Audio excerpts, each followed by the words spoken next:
Hi, hey, this is Mike Manno, Leo of Superboy, and you are now listening to the Superboy Legacy Podcast.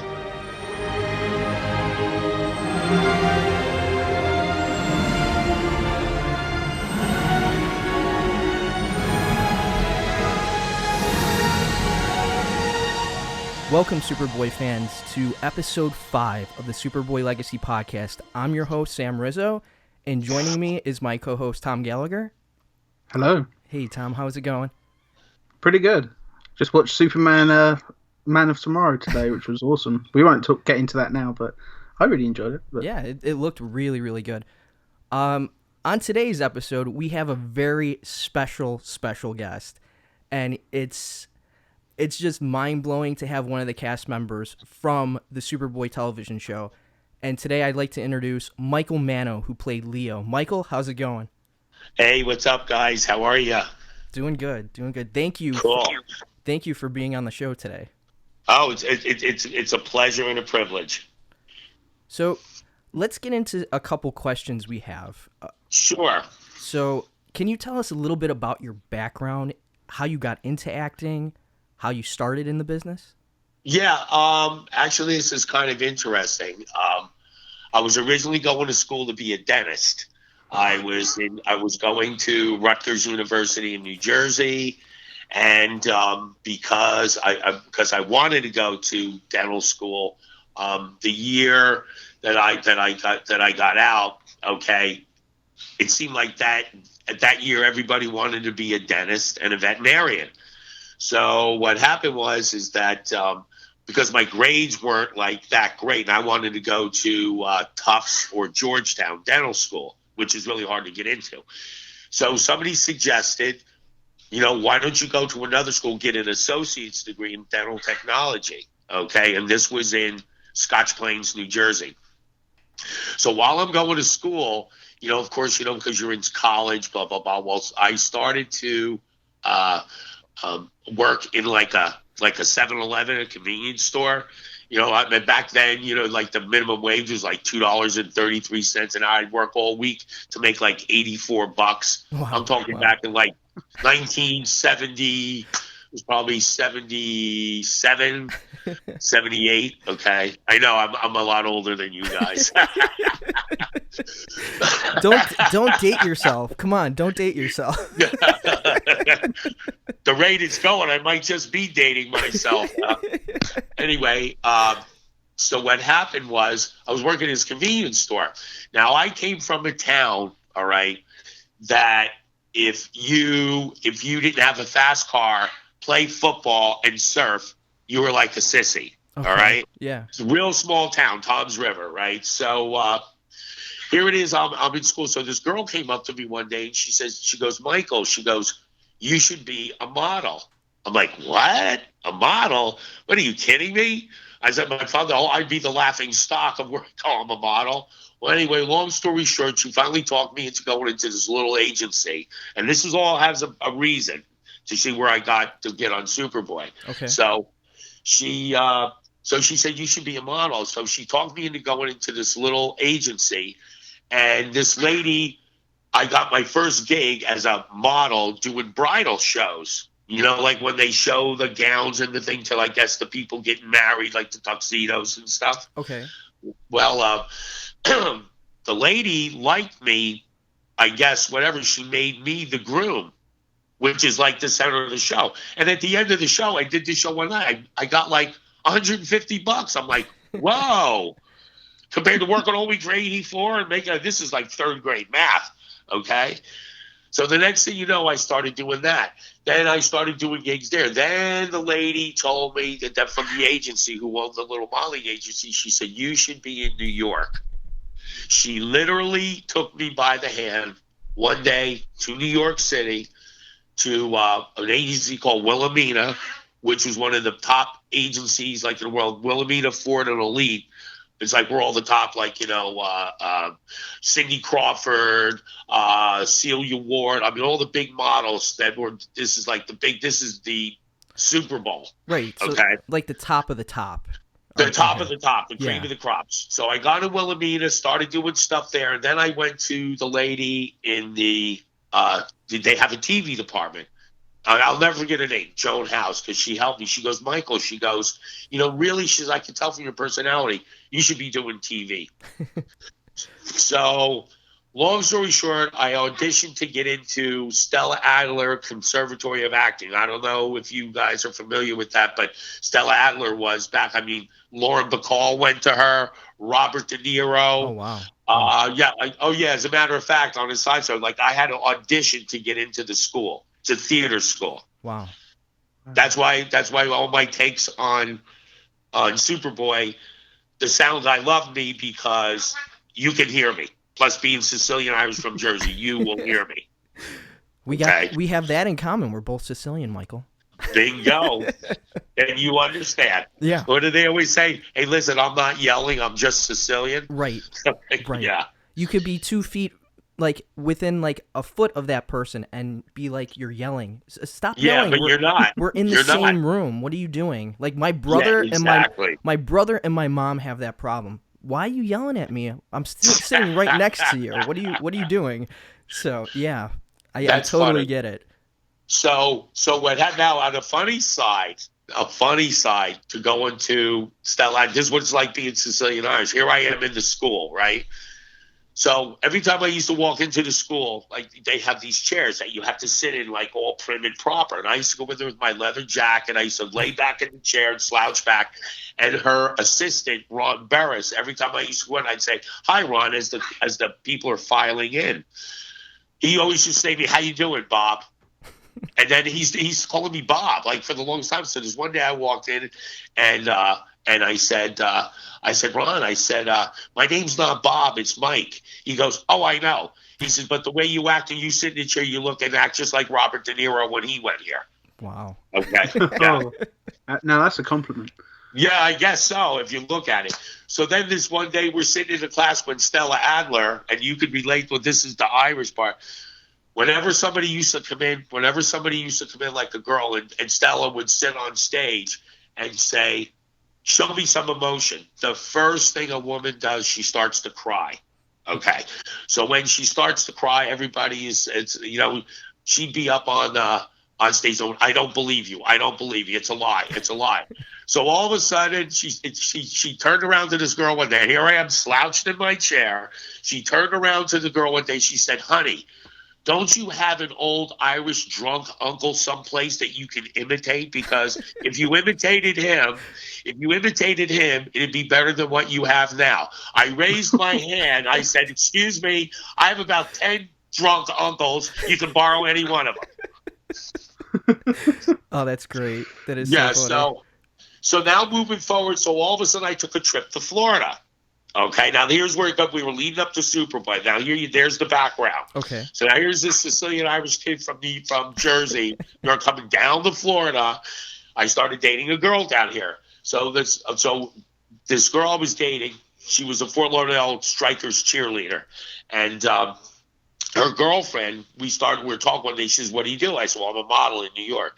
She goes, "Oh, well, you should model down here." Mm-hmm. I go, "What are you kidding me? This is freaking Florida. Like, there's nothing down here. Just alligators. That's it. It's alligators and oranges. Yeah, and whatever. And tsunamis. Yeah. And well, we call them hurricanes. Hurricanes. All right. Yeah. So anyway, so I'm like, what? So I went into this agency, and there's how it started. Now here's where we're starting the snowball starting to roll. I was like a big fish in a little pond. I had what they call a New York working book. I started doing commercials. I did like Seabreeze, national commercial, Colgate toothpaste. I worked with, I don't know if you remember the model Nikki Taylor. She was like the big Nikki Taylor. I worked with her. I did a Menon skin bracers or Schick, something like that at Vizcaya. So here I am, I'm working. So anyway, what happened was we're doing this and doing this. Well, then I started getting to know all the casting directors. All right. Okay. And all of a sudden one day, and because I was working a lot, this manager named Patty Holland picked me up, took me on. And she only handles about 6 people. So what happened was this one day, all right, and I knew Ellen Jacoby, who was the casting director for Superboy. I was always, when I would go to her Like every time I used to go to an audition, you know my personality, Sam. Yeah. I'm the class clown, okay? All the actors used to come in, they're Florida actors, all sitting around at an audition like they had a broomstick up their butt. All right, this all prim and proper, blah blah. And here's Mike, and they're cutting up, whatever. So they always used to call my manager and say, "Listen, you got to tell Mike to calm down. I know he's a funny guy, and he tries to entertain, but he's got to calm down." Well, this one day, Patty calls me up and she goes, Michael, she goes, now all the auditions are in Miami. And Miami from my house is probably about 15 miles. Okay. So Patty Holland calls me up one day and goes, Michael, she says, listen, Ellen Jacoby called me. She says, there's this new TV series coming out. It's called Superboy. She says, there's a part on there that you're perfect for. She wants you to audition for it. I go, okay, cool. Now I'm in Fort Lauderdale. Like, okay, cool. Where is it in Miami? Give me the address. She goes, it's in Orlando. I'm like, what? Orlando? That's like 3.5 hours. I said, what are you kidding me? I'm going to drive to Orlando for a 10-minute audition? You're out of your mind. Okay, that's not going to happen. So Patty finally told me, well, Michael, if you don't go because you're so good for this, she says, I'm going to drop you. Like, I'm not going to handle you anymore. I'm like, yeah. All right. So I get in the car, drive 3.5 hours onto the Disney MGM lot, walk in there. The audition was 5 minutes, by the way. So who did you audition for? Was it Elia? Was it Elia Salkin? No. Well, I'm going to get to you. This is what he said. And okay. This is where I lucked out. This is what he said. So what happened was I go into Disney MGM, get my name at the gate, blah, blah, there I go. There's Ellen Jacoby. We go in the back, and she's taping. So I do this audition, and it was from Jewel Technical. That one scene when Superboy walks in, right? When me and Lex Luthor are stealing, like with the artifacts or whatever. Yeah. That whole thing there, that was the scene that I auditioned for. It was 5 minutes. Okay. Boom. Get in the car, drive home. Now I'm all pissed because I'm saying, oh man, it was a 5-minute audition. I drove all this time, blah, blah, blah. So I get home. Now I totally tried to put it out of my mind. About a month later, a month. This is because the show started shooting in August of '88. This was back in like probably April, May. Okay. Well, at the time I had an 8-foot boa constrictor. All right. God. Now there's a reason I'm telling you this. I had an 8-foot boa constrictor, and I lived in condos. Let me tell you something. If ever you go to a pool and it's extremely crowded and you want to do laps, bring a snake with you. You'll have the whole pool to yourself. I hate snakes. I know. No offense. I am scared of snakes. So yeah. I know. I would have got out of that pool really quick. Exactly. That's what I said. You'll have the whole pool to yourself. Right. That's what I meant. Yeah. So what happened was this is how I found out I got the part. So this one day, now here I am. I'm 31 years old. Okay. Trying to, beating the streets, you're waiting for your break. Well, all of a sudden, this one day, I'm with my girl. I'm having a fight with the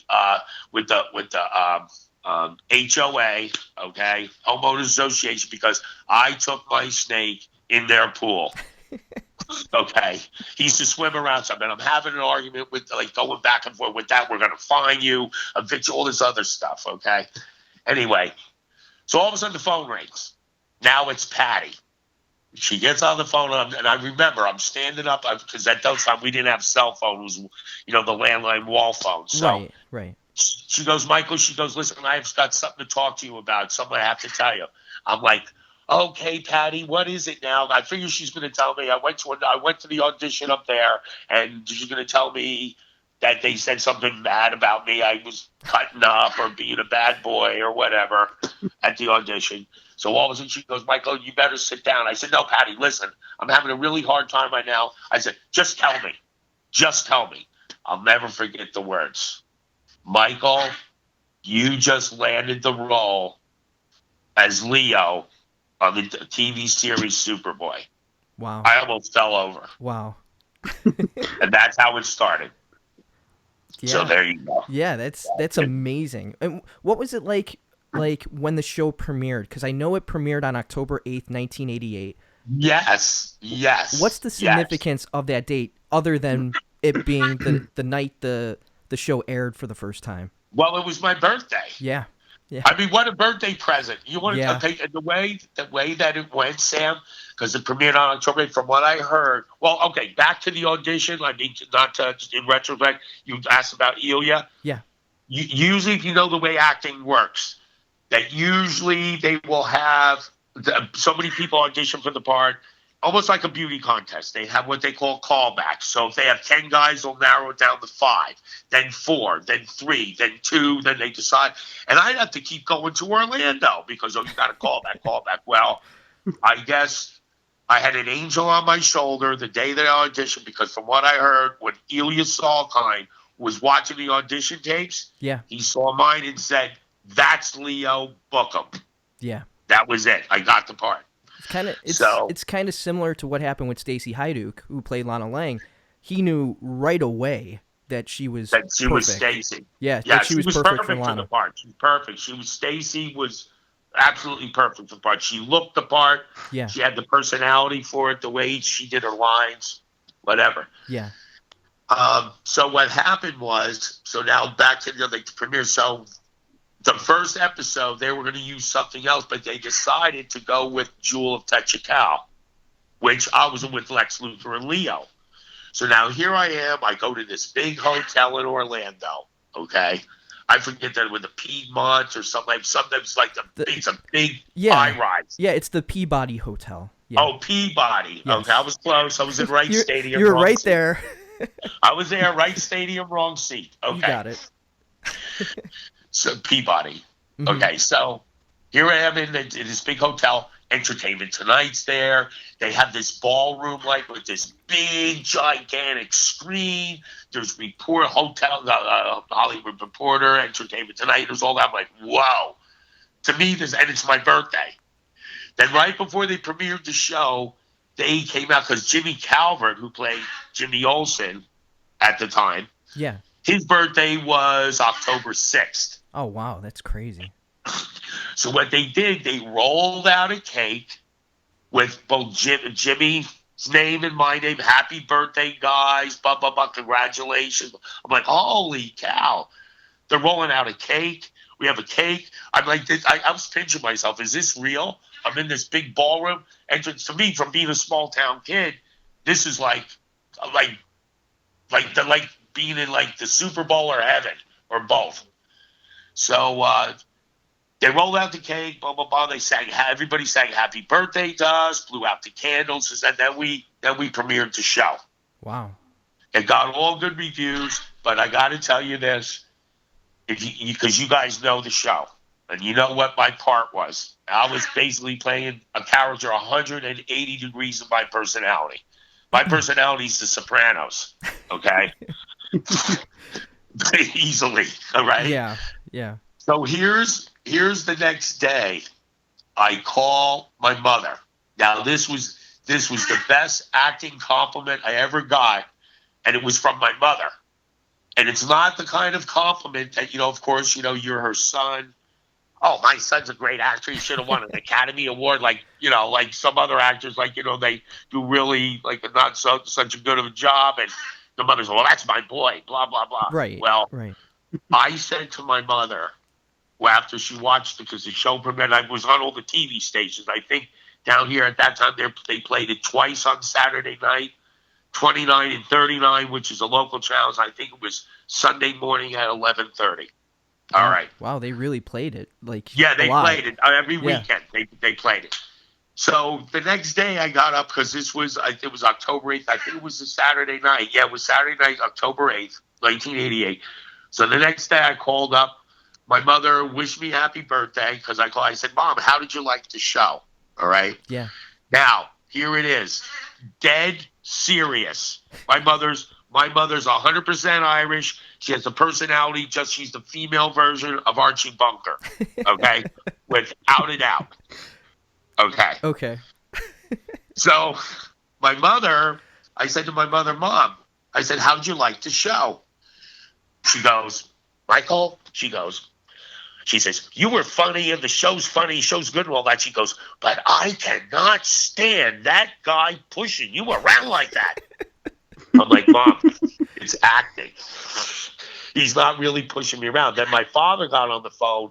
He's like, yeah, well, he thought the show's good. He says, but this is weird, Michael. He goes, I'm watching the TV. It looks like my son. It sounds like my son. The mannerisms are my son, but it's not my son. I said, that is acting. Total acting. Total acting. Total acting. Yeah. So that's a great. That's it. That's how I got started. That's how it all gelled, I guess. So, can you talk a bit about working with director David Nutter in the first season? Oh, I love David Nutter. David Nutter was, if I had to pick one director, like out of everybody, it was David Nutter. He was an actor's director. He really nice guy. Like what we used to do, I remember working with David. What they used to do is fly me in on like Saturday. Okay, I get picked up at the airport. Well, that's a whole nother story because I got along real well with the crew. First stop was Calico Jack's. Okay, they're going to take me out. We're going to go drinking. Because the crew. I'm like, whoa, like, hey man, no, Mike, you have to do this. Anyway, so Saturday would come. So on Sunday, David Nutter, we used to have a meeting, like a pre-production meeting, and we'd go over the lines. How do you feel comfortable like saying them? He was so cool.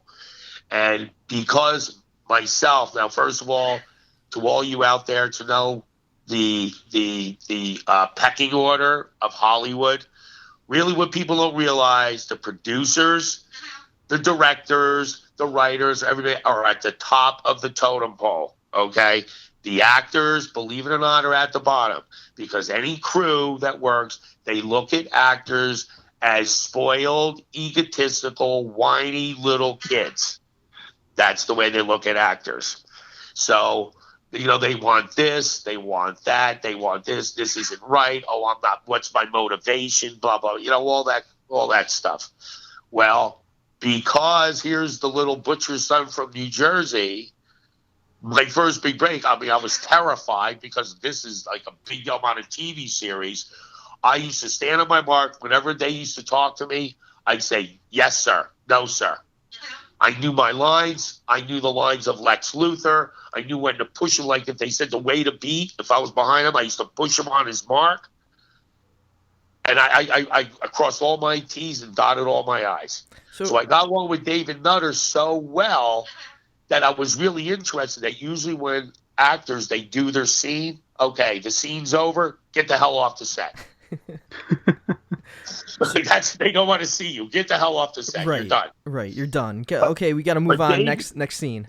Exactly. Yeah. Exactly. Well, David Nutter, because I got along with him and I really used to talk to him. Then I'm thinking, because I know we did 21 Jump Street.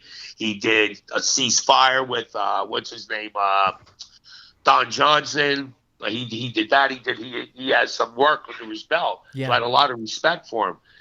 So I used to say, David, blah, blah, blah. Like, I really, because he used to let me stand around and watch. Then he used to let me work the clapboard. I thought it was so cool. Okay, scene 5, take 3, clap. Wow. And I'd go out and I'd sit there and watch. So you got production experience while not just working on the show as an actor, you got to actually be part of the production. That's right, because I love to see how it was done. And I'm going to tell you in a bad way, it has scarred me for life. And I'm going to tell you why. I do not watch TV exactly the same anymore. It's ruined everything. Like if I watch like the old shows like Twilight Zone, the black and white, I watch when a car pulls up. Oh, there's all the lights. I see the reflection of the crew. Right. That's the way I watch it.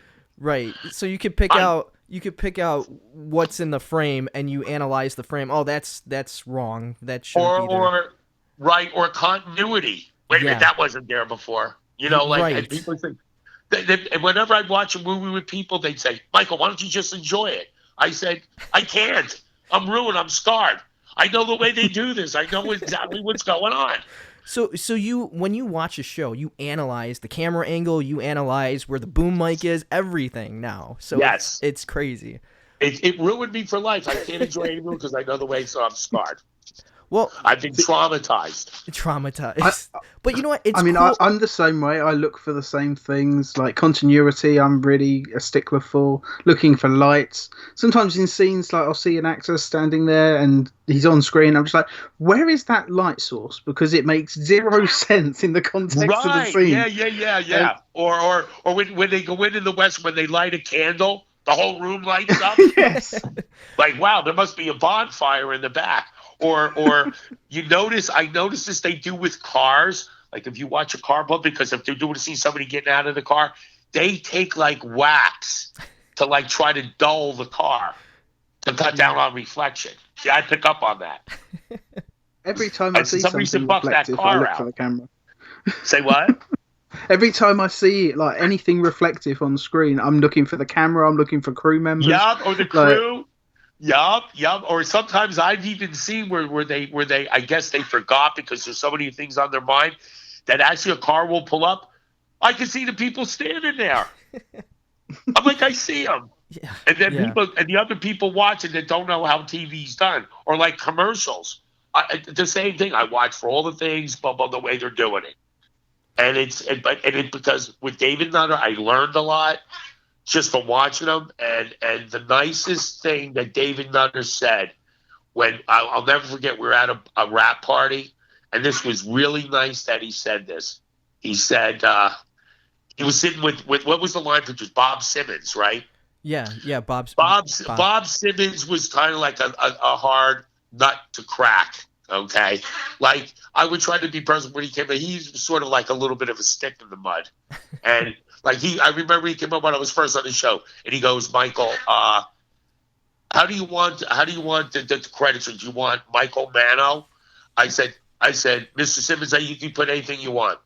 I don't care. It's whatever. He says, it's Michael. He goes like it's going to be Michael. Okay, fine.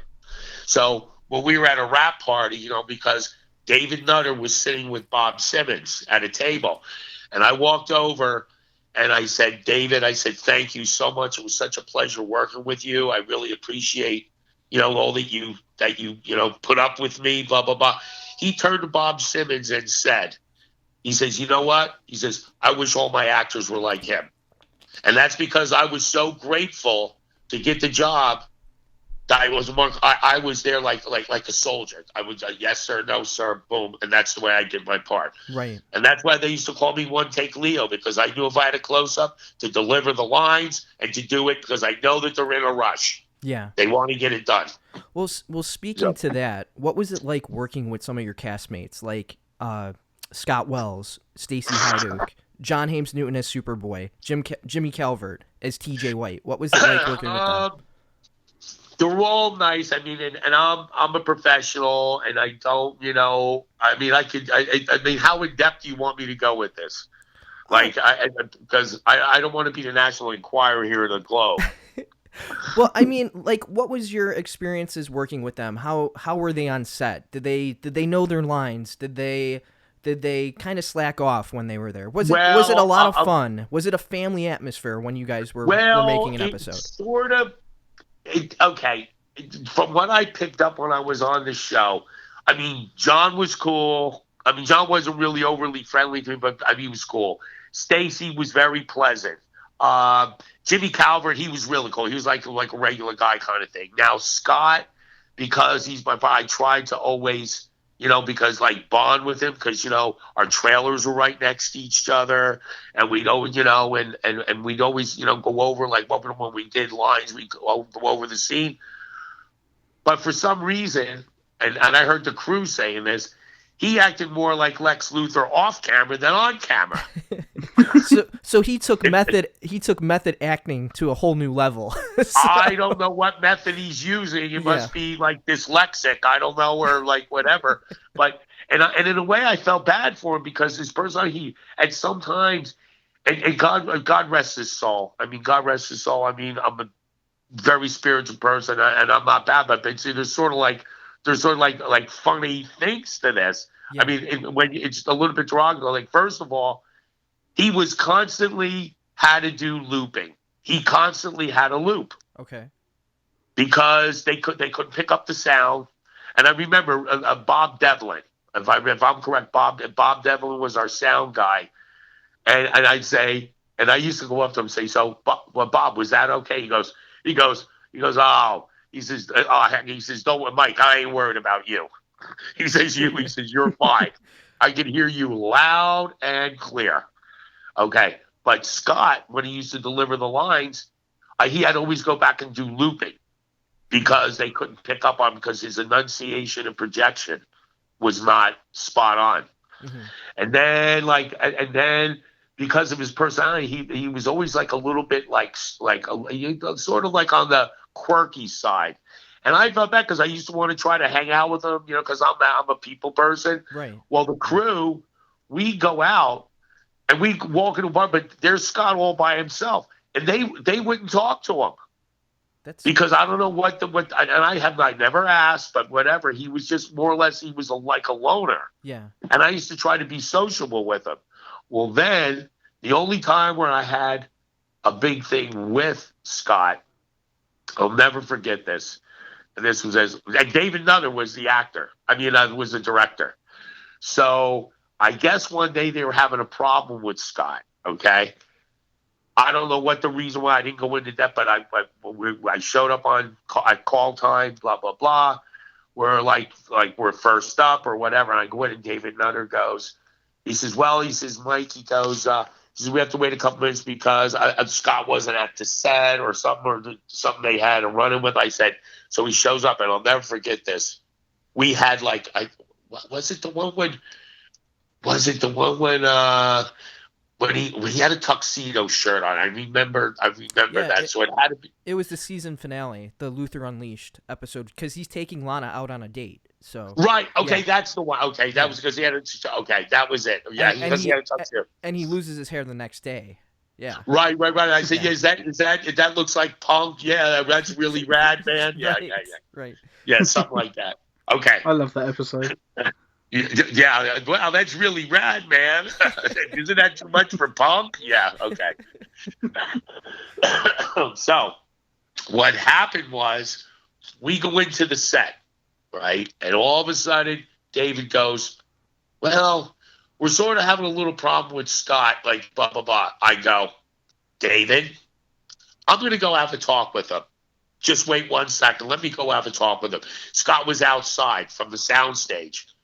I went up to him and grabbed him and said, listen, you SOB. I said, I waited my whole life for this. I said, I don't need you to screw this up. Okay, I know you did your Gloria Estefan video and you think you're Marlon Brando. Okay, whatever. I said, you go back in there, you do your lines because everybody, you have a lot of people, riding on you. You're in control of this, and especially me, I'm going to do something about it. You don't go back in there and do those lines the way you're supposed to. You and I are going to have a problem. Then I turned into The Sopranos. Right. I gave him the New Jersey influence, the New Jersey school of acting. You're gonna go. You're gonna go in there or else, man. That's it. Right. Exactly. And I went in there. We did the scene, and everybody goes. I said, "Yeah, I was in a fight with Scott." They go, "Wow, you can never tell." I said, "Yeah, it's called acting." It's called acting. Well, did you going into that second season? You were only on the premiere episode. What was it like? Right, yeah, because they had to kill me. Well, what was it like working with Sherman Howard and then being written off the show because of continuity issues? Like, what was it like? Because I know you had a nice exchange with Ilya Salkin. So could you talk about that story? Yes, believe it or not, and this is what I like, because of the thing, like, I'm the kind of a person that says I can get in trouble all by myself. I don't need help with anybody else, okay? What happened was, in the midst of the first season, Ilya came up to us. He had an idea, and I know this because I knew his personal secretary, Terry. Okay. He told me he was talking about doing a spinoff series with me and Lex Luthor. That's right. Okay, so it's true. I don't have no reason to lie to you. Okay. Well, it's very cool because I didn't know anything about them possibly pursuing a spinoff with you and Scott Wells. Yes, because believe it or not, I was told on the set, and I'm really proud to say this, and I know this is a podcast, and I'm being totally honest, but I don't want to come off as like arrogant or conceited or anything. I'm just really telling you the way it is. And we appreciate that, Michael. Well, okay. Well, I just all the listeners out there. I know why I'm really a down to earth guy. No matter what, when I say The Sopranos, I'm like an M&M. I'm hard on the outside, soft on the inside. So don't worry about it.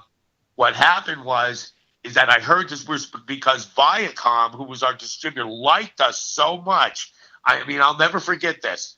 I was sitting on set one day, and this lady came up, and she goes, "Hi, I'm so-and-so from Viacom." I said, "Hi, I'm Michael Manno." She goes, "Oh, I know." I said, "Oh, well, pleased to meet you." She turned to me and said, "We just want to let you know, we like the way you're playing Leo. Keep doing it. We're very pleased with it." I'm like, "Oh, thank you very much." So because of that, and because of the Lex Luthor in the premiere, Ilya was talking about doing a spinoff. I'm like, holy cow, man, I'm going to get my own series, blah, blah, blah. I was like in heaven. Well, because of what Scott did, he had the problem, whatever problems that they had with Ilya or whatever. Of course, they fired him.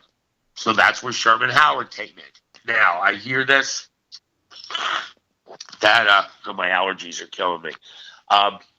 What happened was Sherman Howard came in. Now, Sherman...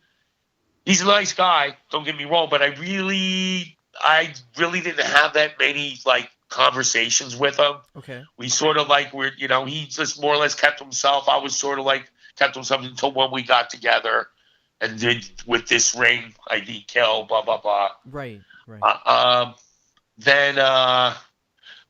happened is that and then when I read the script, the way it was explained to me, because they had to fire Scott. And because Sherman Howard, for continuity purposes, they were happy with my acting. Yeah. I didn't do anything wrong. Right. And so this is sort of like a comical thing, like what you said about Ilya Salkind. Well, I got along with Ilya very well. Mm-hmm. I had no problems. Personal, hi Ilya, Bob, we kid around. We got along. In fact, like I said, I've talked to him on the phone since then. Yeah. Okay. Yeah. All right. Well, anyway, what happened is I'll never forget it. We were out at this swamp. You know the scene where I'm in the coffin and there's the big walls where, when Superboy comes out and says, "I object," or whatever. Yes. Like they're supposed to get married. Okay. Yes. Well, let me tell you something. What the people don't see, it had to be 105 degrees, mosquito infested. I swear to God, I thought it was in Vietnam. Okay. I was going to say, where's my M16? I was going to start going, I thought I was in the jungle. I had a tuxedo on with boots. Like almost like fishing waders. They're because we had to go through water and marsh to get to where those walls are. Yeah. Okay. Well, now here it is. I'm in this tuxedo that's choking me like I feel I was going to the gallows. Okay. And out sweating. And of course, show business is hurry up and wait. All right. So we're out in this swamp. I'm in makeup. All right. Because this is the last thing. I'm in makeup, sitting in the chair. And all of a sudden, Ilya comes walking in. And he goes, "Michael," he says, "I just want to tell you did a great job. I feel really bad. That we have to write you off the show because it's continuity." I even said to myself, "Were you going to tell me it's like the mafia? It's nothing personal. It's just business. So you're going to whack me?" Okay. He laughed and he says, "I really appreciate all you've done." And blah, blah. I said, "Well, Ilya, thank you very much. I appreciate that. Makes me feel better. I understand, blah, blah, blah." So, of course, we did the scene. The rest is history. You know how the show turned out, getting hit in the back of the head with dart. Artie Morlesi rolls down the stairs. There I am. Okay, whatever. Right. Well, when I went back to my manager and she said, "Well, how was the shoot?" I said, "Hey, I was sitting in makeup, blah, blah, blah." And Ilya came into the trailer and he apologized for writing me off the show, said I did a great job, blah, blah, blah. And she goes, "What?" I said, "What do you mean?" She goes, "Ilya came into the trailer." I said, "Yeah." Ilya came into the trailer. He said, like, whatever. She goes, "You've got to be kidding me." She goes, "Executive producers don't do that." They don't care about actors. She goes, he must have really liked you because they don't do that. They don't care. I said, I don't know. Maybe I was extra charming. And he apologized. The rest is history. Yeah, that's a great story. Like you said, executive producers just don't come in and say, "I'm sorry, we have to write you off the show." Exactly. He really saw something in you, and for them to even consider doing a spinoff is it's just a testament to how good you were on that show. So, well, all I know is I'm just going to put it to you again. All I'm going to say is this: I'm not going to tell you that I deserve an Academy Award. I'm not going to tell you I'm a great actor. All I can tell you is two things. One, I got paid. I got a check. It cleared. Number two, I fooled my own mother. So there you go. That's all I'm going to say. So, were you like a fan of the Superman character before getting the role on the series? Oh, yeah. I used to watch Superman all the time when I was a kid. Oh, yeah. With George Reeves. Yeah. Yeah. Oh, yeah. Oh, Perry White. Mm-hmm. Have you? Great George Reeves, fantastic. Yeah. Yep. George Reeves. I used to watch with Lois Lane and Jimmy Olsen. Yeah, I used to watch it all the time when I was a kid. And Superman, but then all of a sudden, and I didn't realize because you're a kid. It's just like another show. Like I'd watch the Three Stooges and the Little Rascals. I mean, this is before you guys' time, but everything was in black and white. It was a big deal if I went over to somebody's house. Whoa, their TV's in color. Whoa, their carpet goes all the way to the wall. Whoa, their car has an air conditioner. That's what it was in my day. The black and white days. That's why I tell everybody now, this is with all these cell phones. I said in my day, a cell phone was 2 soup cans and a string. That was a cell phone. So, or even when I was a kid, it was. Yeah. Yeah. So, but yeah, I used to watch it. Then I did then through Sam. And just what I've seen with all this code, that I learned this myself. This is exactly what Sam calls it, a legacy. Well, all the sort of Smallville, all the stuff going back and forth, people know about it. Right, and it's weird. I shouldn't say it's weird, but it's gratifying that the Superboy series has come full circle.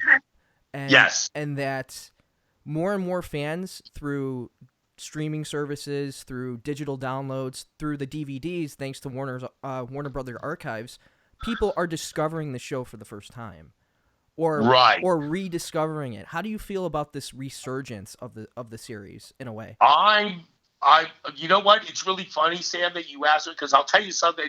As an actor, okay, if you tell somebody, and I noticed this, when you tell somebody that. You were, say, on a show, okay? You were on, because I was I made, guest scripts on Miami Vice and done, other things, but, all right, I was on with Burt Reynolds. Right, on BL Stryker, yeah. BL Stryker, yes. Yeah. I had a one-on-one scene with Burt Reynolds. Great guy. I'm so sad that he died, but he's an actor. He's another really cool guy. We could get into that on another podcast. That would be great, whatever. So, because that's a really good story, too.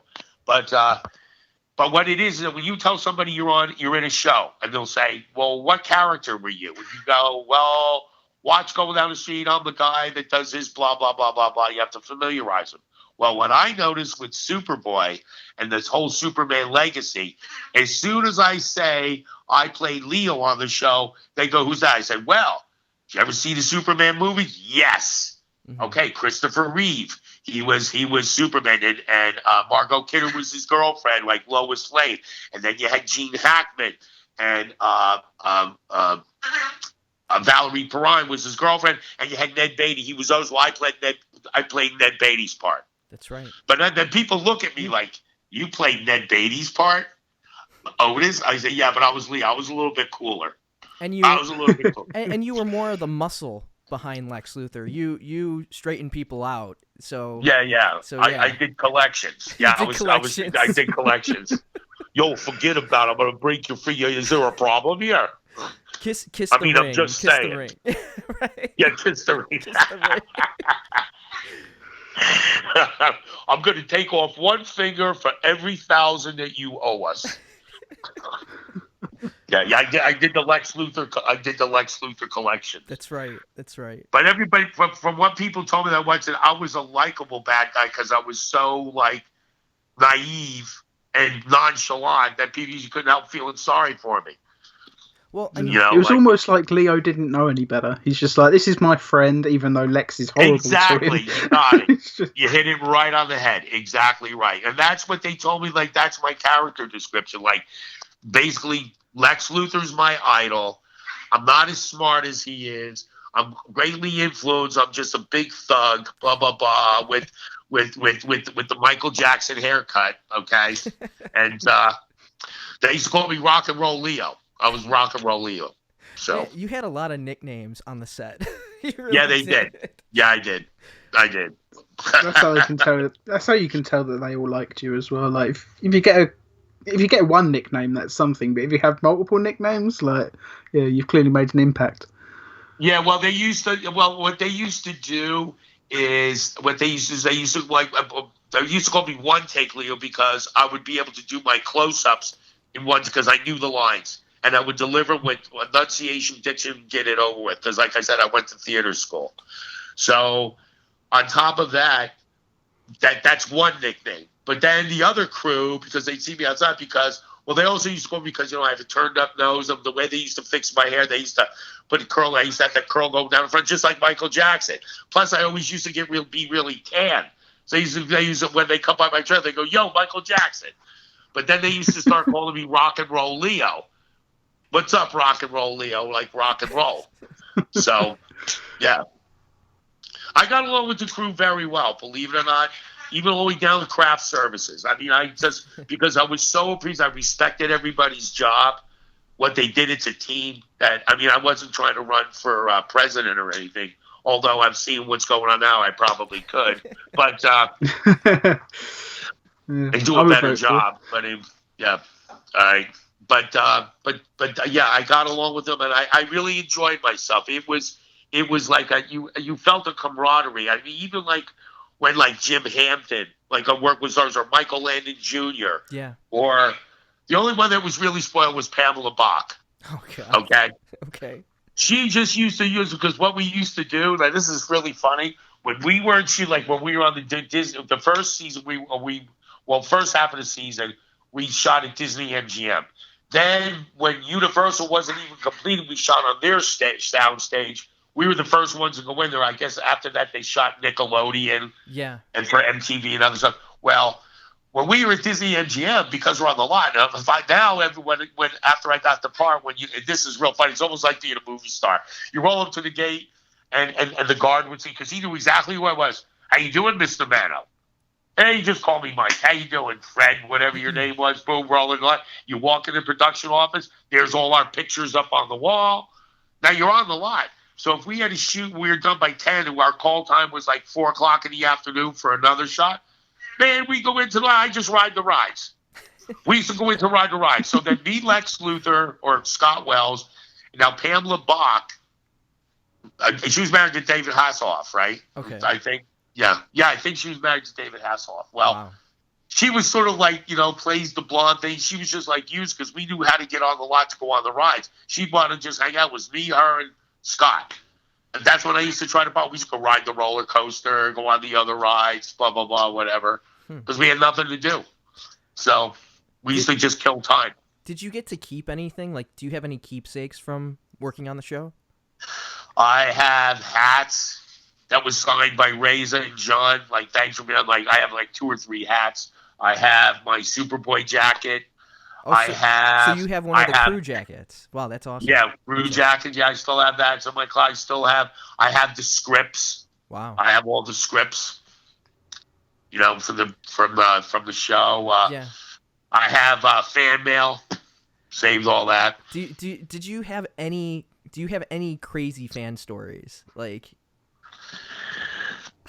Okay, the only crazy story I can tell you that, and I don't experience it, like, of course, when you were in Orlando, now you're on this show, okay? When you're on this show, everybody knows you. Yeah. And I'm going to tell you something on the small scale was on, sometimes it can be very uncomfortable because people are always looking at you. They're always they're just talking, there you are. Well, when we went to do The Fixer, okay, I guess we went to this high school. Okay. Okay, Yeah. and for the crowd, that what they did is they kept changing, like they had in between their classes. Instead of study hall, they used to let all the kids go. Well, you're going to be extras in this TV series because that's where we're doing the basketball. Yeah. Okay. Right. Well, this is the craziest story. Here I am going into this high school. This girl runs up to me. This high school girl. She probably was maybe a junior in high school. She has books, and back in this reminds me, we used to cover them with brown paper bags. Yeah, the book covers. Yeah, the book. Yeah, covers. the book covers. Yeah. She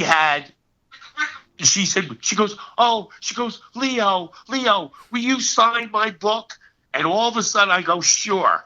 Like to sign like on the book cover, right? To sign it for? Yeah. On the book cover, it says, Leo, I want to have Leo's baby. I'm like, whoa. Oh my God. I'm like, wait a minute, okay. I hope when I'm signing, it's not a consent form. Like, yeah, okay. So I promise to donate my sperm to you so we can have a baby. Yeah, okay. So you had groupies. So that's cool. Yeah, I did. I had some groupies. Yes, I did. So yeah, I guess we all. That definitely qualifies for a crazy fan story. Yeah, it's great. Nobody came up and tried to rip my hair out or anything, but I had, or rip my clothes off. But I had some girls. I mean, I had my heyday. I mean, I could think about it and grin. You know what I mean? Like, okay, I've been there, done that. Right. So it seemed like you had such an amazing time working on the show, and that's like talking to a lot of the cast members. Every person I've talked to, they just have a giant smile on their face, and they have nothing but good things to say about working on this. It was the best. It was absolutely the best. I wish it had gone on for years because we would have been one. I can tell you that I can't even think another time of my life was like the best year of my life than being on that show. Wow. Well, and I've won things and done things like a lot of stuff. Believe me, where I come from, you have a lot of adventures. Trust me, I got more stories. I have more stories and fairy tales than Grimm. All right, trust the Grimm brothers. Okay, trust me. But good ones and bad ones, R-rated ones, X-rated. I got them all. PG got them. But doing that show, it was the time of my life. I mean, literally, I'm going to tell you this, and I think we had this one other conversation, Sam, a while ago, when I literally found out I got the part that I literally cried. Yeah. Because I waited so long. I can't believe that I'm actually really doing something. I was crying on the phone with my friends. I did it. When you told me that story when the first time we talked, I loved that story because it shows like how hardworking up until that point you were to get a role of that caliber, right. And your modeling career was taking off, and to sacrifice and drive the 3 hours back and forth to Orlando to go for those tests. Like, thank God for your agent. Like, yeah, my man. You know what? And everything worked out. I guess the time was right, the universe, everything. Like, there was an angel on my shoulder saying, "Go, Michael, go." And listen, if you knew my personality, I'd say, "I'm not going there." Right. I'm not going driving up there. If I'm going to go up there, give me a weekend there so I can see Mickey Mouse and Pluto and ride some rides. Right. Okay, so the whole thing, but to get to that caliber, when you and you know what I can't understand. Because I know what I went through just even for that part. I cherish that so much. Why do actors, I don't get this, and this boggles my mind. They get something that they become a star so good, and then they ruin it. They pee it away. Yeah. Yeah. It's happening more and more lately, it seems. Say what? It seems to be happening more and more lately as well. You hear about all these actors that don't appreciate what they've got and they treat people like garbage, and it's all coming back on them now. Yes, well, karma is a bitch. The industry would be a better place Ketchup. if there were more people with your sort of attitude towards work. Like, be a much better place to work. Like even right now, even at 64, if you turn around and right now you guys offer me part even as well, I'd be so great, man. No problem. That's why even coming on this podcast, I was looking forward to it. I love it. That stuff's still a part of some, Well, it's something to, like, even a small part like Leo or anything like that. In the Superman world, you will be remembered. It is your touchstone. Like, even just doing even a big part, like just being Superman or Superboy, like, you'll be remembered. It's amazing how many actors I have run into from the show. Oh, Sam, nobody's gonna remember me, and then they show up at a convention or at the Superman celebration, and they have lines out the door just to sign autographs because people remember. Like, as much as you think people don't, they do. And people if they love the show, like, they'll keep it alive. And that's what we're trying to do here with this legacy podcast, is keeping Superboy relevant, keeping it in the public eye, and embracing the fandom and embracing the cast and crew that put their blood, sweat, and tears into this and made it what it is. Well, listen, you guys have to make me one promise. That's okay. Yeah. Because I probably got 30 years. When I die, my tombstone's there. Please tell them to chisel Leo on there. Definitely. Just Michael Mount, Leo. Put it in quotation just like on my trailer. And I used to laugh. And the thing used to make when I used to go out to my trailer, like, because you give your own trailer, I would go up to my trailer, and it would, like, when I first go, it would say Michael Manno with Leo in quotation marks. I'm like, I used to go up and go, stand there. And I wish I had a cell phone back then to take the picture. I'd stand there and go, you got to be kidding me. They actually pay me for this? They pay me good much for this? This is like wonderful. You have your own trailer. They used to have a basket of fruit. Like when you first go in to shoot, like they'd have a basket of fruit. Welcome to the set this week, blah, blah, blah. Anything you need, but there's fruit and toast and pastries and stuff in your trailer. I said, man, I feel like a rock star. It was great. That's awesome. That is so awesome. It was great. It's a fantasy come true. It's a fantasy come true. And I'm glad for even the time I was, I appreciate it. I thank the man above, blah, blah, blah. I was able to experience that. I know what it feels like.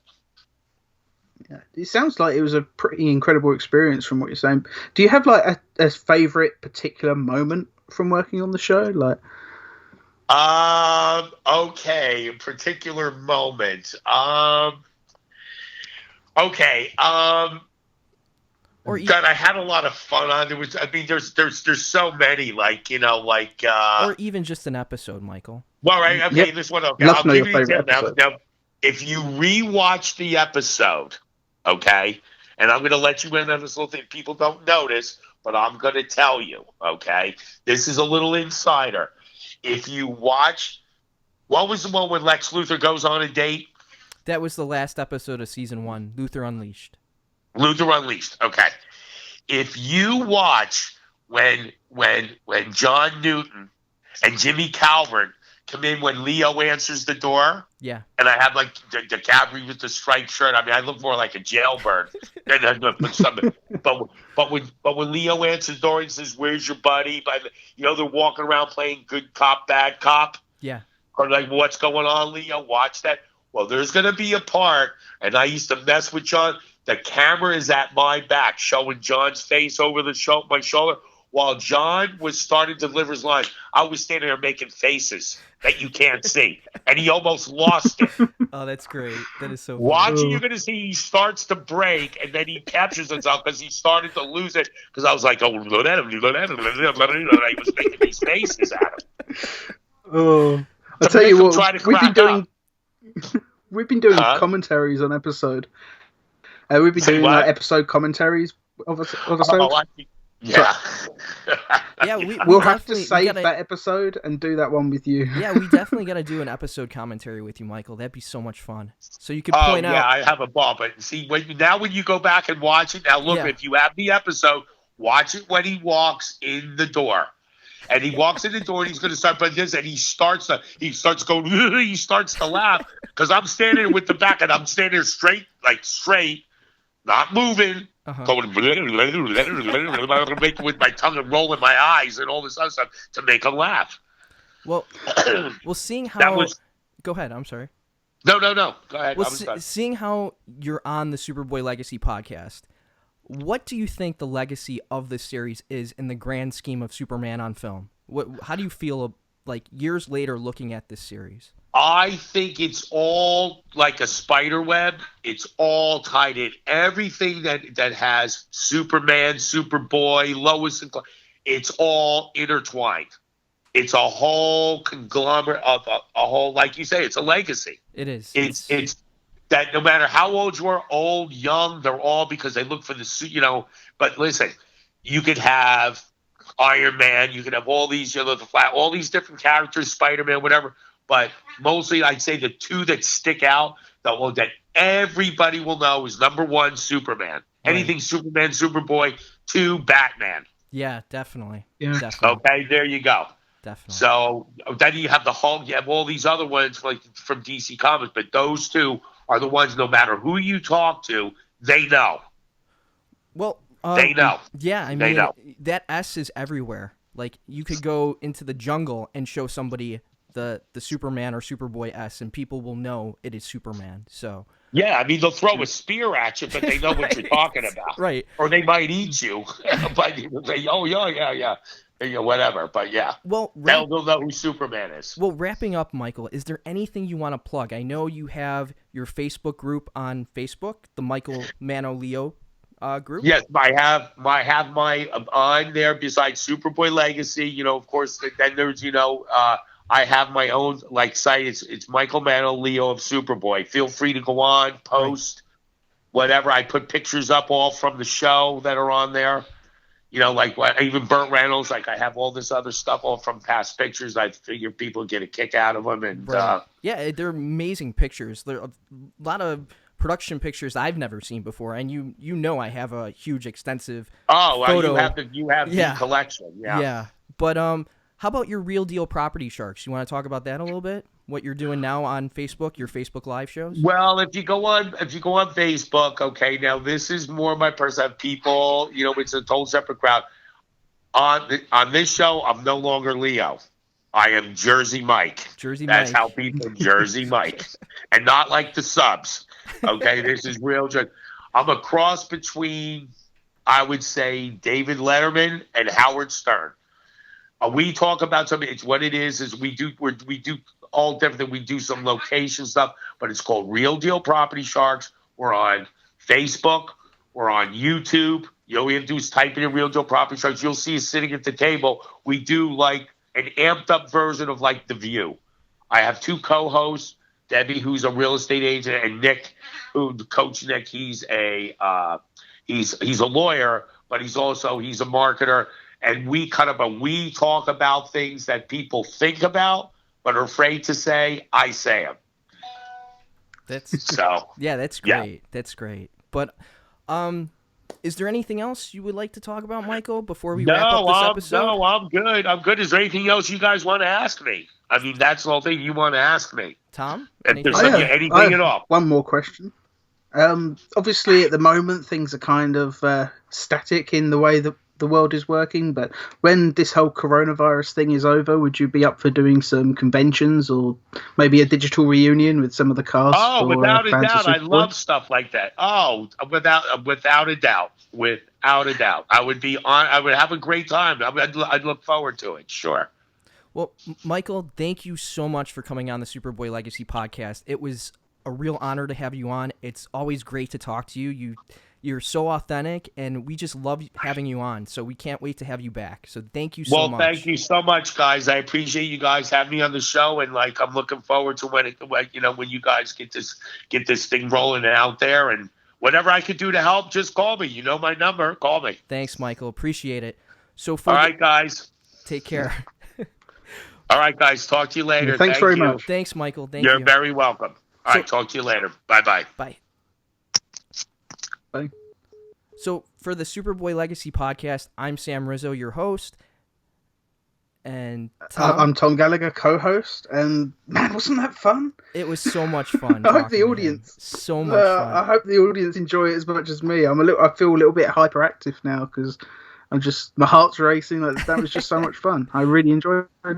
It was a lot of fun. Hopefully, the people listening enjoyed it too. It was a lot of fun, and I can't wait to have him back. So much fun, and don't forget, sign up on YouTube so you don't miss an episode. Go to the Facebook group and the Facebook page at Superboy Legacy. Not to mention Instagram. You could see all the latest photos and behind-the-scenes stuff there. And don't forget, go to superboylegacy.com so you don't miss anything Superboy the television series related. So thank you, and we'll talk to you soon. Wait for the next episode. Till the next episode. So thank you.